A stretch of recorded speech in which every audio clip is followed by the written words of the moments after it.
चलिए खबरों में आगे बढ़ते हुए अब बात करते हैं राहुल गांधी की। राहुल गांधी का ईडी पर जो बयान दिया गया था उसको लेकर जब उनसे पूछा गया कि ऐसे कौन से इंटरनल सोर्सेज आपके पास हैं जिन्होंने कहा कि आप पर ईडी की कार्रवाई की जा सकती है। इसी बीच आपको बता दें हमारे सहयोगी आनंद ने मुख्तार अब्बास नकवी जो कि बीजेपी के वरिष्ठ नेता हैं उनसे खास बातचीत की। क्या कुछ कहा उन्होंने जरा जान लीजिए।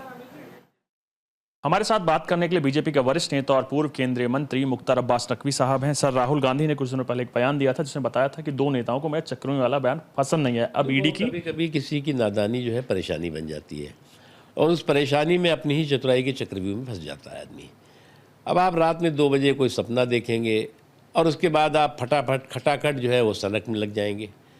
तो इस तरह के सपने और सनक से बाहर निकलिए। और आज जो है वो देश की जनता ने आपको 99 सीटें दी हैं तो और आपको एक कॉन्स्टिट्यूशनल पोस्ट भी मिली हुई है, तो इसके ऊपर अनकॉन्स्टिट्यूशनल सनक से बाहर निकलने की ज़रूरत है। सर, विपक्ष में तमिलनाडु गवर्नमेंट से मंत्री ने पहले भी कई बार विवादित बयान दिया सनातन को लेकर। एक बार फिर उन्होंने राम के अस्तित्व पर ही सवाल उठाया। सर देखिए, भगवान राम के अस्तित्व पर जो सवाल लोग उठाते रहे हैं उनका अस्तित्व खुद ही धूल धूसरित हो चुका है, मिट चुका है। और जो लोग भी उठाएंगे अभी भी उनका भी यही हाल होगा। अल्लामा इकबाल ने कहा था ना कि है राम के वजूद पे हिंदुस्तान को नाज, अहले नज़र समझते हैं उनको इमाम हिंद। तो इतना तो समझ लो, इस तरह के अस्तित्व को जो है पर सवाल करने वाले खुद जो है वो सवाल के घेरे में होते हैं, उनके सूपड़े साफ होते हैं।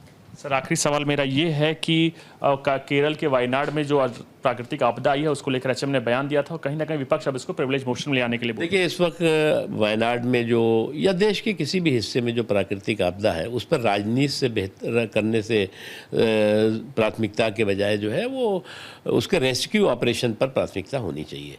लोगों को राहत देने के लिए, लोग जो इससे पीड़ित और प्रभावित हुए हैं बड़ी तादाद में, उनकी मदद करने की ज़रूरत है।